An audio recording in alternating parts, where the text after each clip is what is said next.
Assalamualaikum warahmatullahi wabarakatuh. Sepertiga dari individu usia dewasa menunjukkan gejala insomnia, dan 10% sampai 15% mengalami hambatan aktivitas.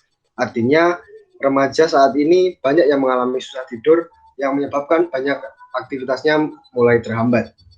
Next. Beberapa penyebab insomnia diantaranya yang pertama yaitu stres, kemudian yang kedua depresi, kemudian yang ketiga ada kecemasan, kemudian yang keempat ada PTSD atau Post Traumatic Stress Disorder. Next.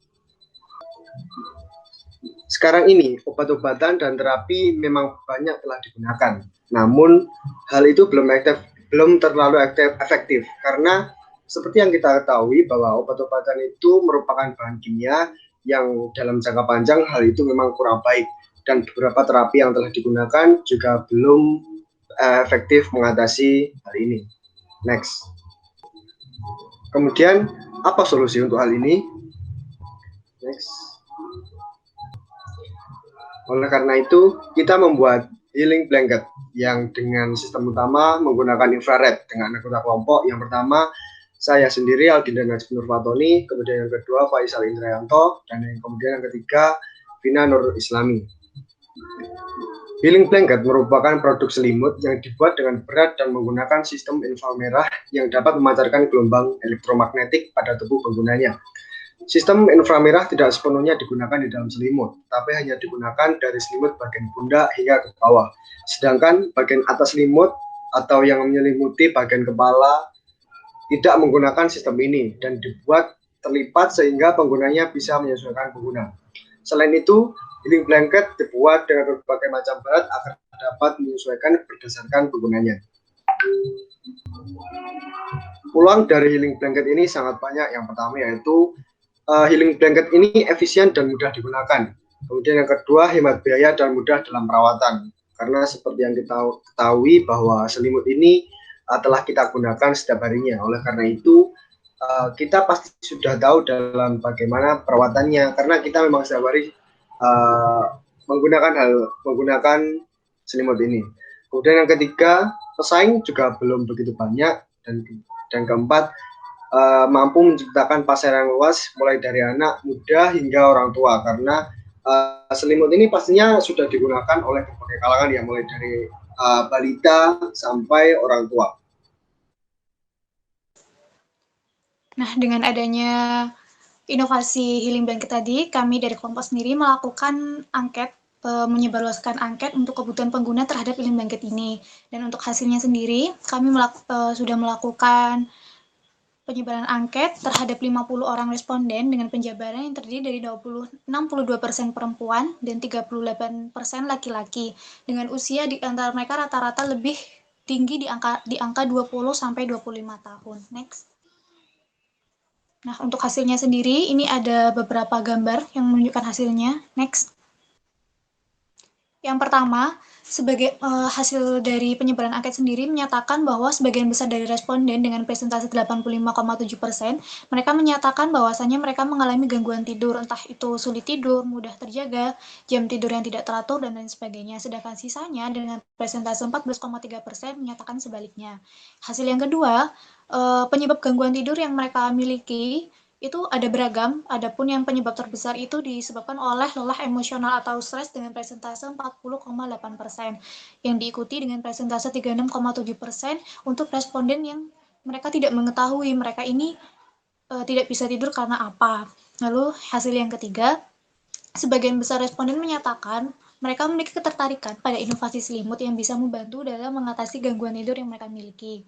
Hasil yang keempat, sebagian dari responden mengaku mengatasi gangguan tidur mereka dengan mendengarkan musik relaksasi. Presentasenya 49% dengan diikuti presentase 32,7% yang memilih untuk begadang. Lalu hasil yang kelima menunjukkan bahwa sebagian besar dari responden dengan presentase 65,3%, mereka menyatakan bahwasannya mereka membutuhkan alat yang bisa membantu mengatasi gangguan tidur yang mereka miliki, sedangkan sisanya 34,7% menyatakan sebaliknya. Dan yang hasil yang terakhir, Responden menyatakan bahwasannya mereka membutuhkan alat tidur yang simpel, praktis, nyaman, dan bisa memberikan efek relaksasi pada tubuh sehingga memudahkan untuk tidur. Next. Jadi kesimpulannya, berdasarkan hasil pengumpulan data di angket pertama ini tadi, analisis hasil menunjukkan bahwasannya sebagai responden itu setuju dan memberikan respon yang sangat positif dengan pengadaan inovasi Healing Blanket ini. Dengan maksud sebagai alat untuk membantu dalam mengatasi gangguan tidur dan memperbaiki kualitas tidur pada masyarakat, terutama bagi mereka yang menderita insomnia dan kecemasan. Next. Baik, saya lanjutkan. Jadi di sini ada bagian terkait angket tingkat kepentingan pengguna terhadap Healing Blanket. Jadi tingkat kepentingan ini digunakan untuk menentukan spesifikasi hasil akhir produk nanti. Jadi untuk yang pertama ini ada terkait uji validitas. Jadi di sini kita menggunakan metode Pearson correlation. Jadi di sini kita menentukan nilai Pearson correlation-nya. Jikalau nilai Pearson correlation-nya melebihi 0,5, jadi bisa dikatakan bahwa setiap item dari setiap pertanyaan bisa dikatakan valid.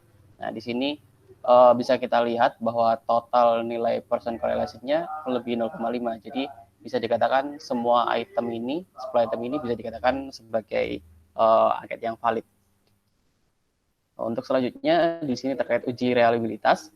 Jadi di sini kita lihat dari Cronbus alpha-nya. Jadi kalau di sini nilai Cronbus alpha melebihi 0,6, berarti bisa dikatakan bahwa angket ini bersifat reliabilitas.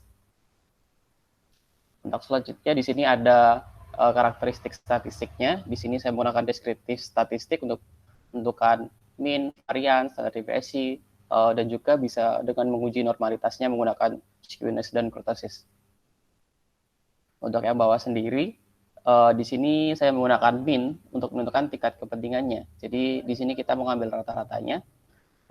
Sebagai contoh, yang pertama itu ada rata-ratanya 3,7, yang berarti dia berada di titik 3,7 antara cukup penting dan penting. Ini untuk datanya. Nah, setelah kita dapat datanya tadi, di sini kita melakukan penetapan bobot kepentingan secara relatif. Jadi secara sederhana dari data min yang kita dapatkan tadi, kita bulatkan datanya. Jadi kita dapatkan data yang seperti ini, data yang sudah relatif. Untuk analisisnya sendiri bisa dikatakan bahwa dari tingkat kepentingan tersebut rata-rata itu bernilai 0,4, dan hanya yang memiliki tingkat kepentingan 5 itu hanya ada di produk yang berbahan nyaman. Jadi bisa dikatakan bahwa tingkat kepentingan ini memiliki kebutuhan yang cukup andil dalam menentukan spesifikasi produk kita nanti. Jadi di antara Healing Blanket yang gangguan tidur, Healing Blanket yang aman, Healing Blanket yang memiliki ukuran yang sesuai dengan tubuh pengguna, Healing Blanket untuk segala usia, Healing Blanket untuk desain yang menarik, dan Healing Blanket yang berbahan kuat, Healing Blanket yang tidak mudah rusak, Healing Blanket yang nyaman dengan terbuat dari bahan nyaman, Healing Blanket dalam jangka waktu dapat digunakan dalam jangka waktu yang lama, dan Healing Blanket yang tidak kotor. Bisa menjadi spesifikasi dari hasil akhir produk kami nanti. Nah, jadi dapat disimpulkan bahwa hasil dari data tersebut cukup untuk menentukan spesifikasi produk inovasi Healing Blanket nanti. Jadi berdasarkan uji validitas juga tergolong valid, uji reliabilitas juga tergolong reliable, dan tingkat kepentingan konsumen rata-rata tergolong penting.